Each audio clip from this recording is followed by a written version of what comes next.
मित्रों, आखिर क्या हुआ जब भगवान श्री कृष्ण की पत्नी सत्यभामा और गरुड़ तथा सुदर्शन चक्र को अपने ऊपर घमंड हो गया। सुदर्शन चक्र धार्मिक पुराणों के अनुसार सबसे विनाशकारी हथियारों में से एक है।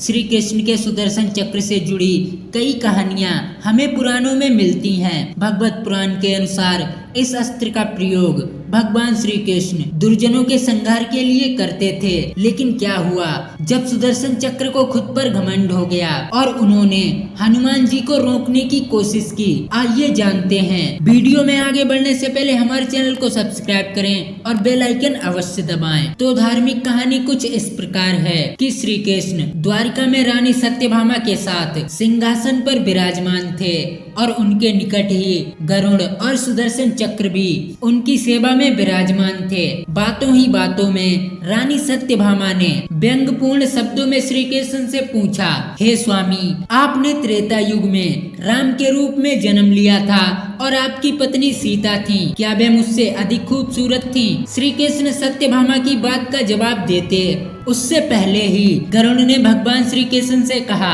क्या इस दुनिया में मुझसे भी तेज गति से कोई उड़ सकता है? तभी सुदर्शन चक्र से भी रहा नहीं गया और वो भी बोल पड़ा, भगवान, मैंने आपको बड़े से बड़े युद्धों में विजयश्री दिलाई है, क्या मुझसे भी बड़ा इस दुनिया में कोई है? द्वारिकाधीश समझ गए कि तीनों में अभिमान आ गया है और भगवान श्री कृष्ण मन ही मन मुस्काने लगे। तीनों का अभिमान तोड़ने के लिए कृष्ण ने गरुड़ से कहा कि शीघ्र मेरे भवन में हनुमान को बुलाकर लाओ। उनसे कहना, भगवान राम तथा माता सीता उनकी प्रतीक्षा कर रहे हैं। गरुड़ भगवान की आज्ञा लेकर हनुमान जी को बुलाने चला गया। इधर श्री कृष्ण ने सत्यभामा से कहा कि देवी, आप सीता की तरह तैयार हो जाएं।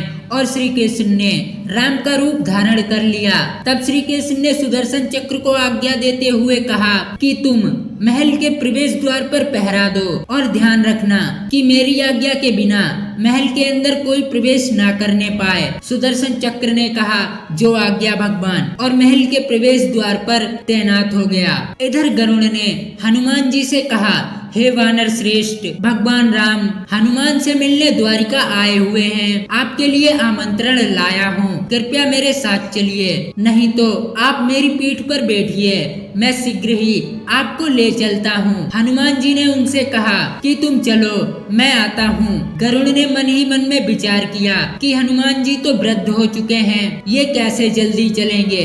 ये सुनकर गरुड़ द्वारिका की ओर चल पड़े और द्वारिका पहुँचते ही गरुड़ के होश उड़ गए, क्योंकि उनके सामने हनुमान जी विराजमान थे, जो उनसे पहले ही महल में पहुंच चुके थे। ये देखकर गरुड़ का सिर लज्जा से झुक गया। इधर राम के रूप में श्री कृष्ण ने कहा, पवन पुत्र, तुम बिना आज्ञा के महल में कैसे प्रवेश कर गए? द्वार पर तुम्हें रोकने के लिए मैंने सुदर्शन चक्र को विराजमान कर रखा था। तब हनुमान जी ने श्री कृष्ण को प्रणाम करके सर झुकाकर अपने मुंह से सुदर्शन चक्र निकालकर प्रभु के सामने रख दिया। जैसे ही सुदर्शन चक्र हनुमान जी के मुख से निकले, उनका भी सिर लज्जा से झुक गया। उसके बाद हनुमान जी ने कहा, मुझे आपसे मिलने में कोई रोक सकता है क्या? इस चक्र ने मुझे रोकने का प्रयास किया था, इसलिए मैंने इसे अपने मुख में रख लिया और आपसे मिलने आ गया।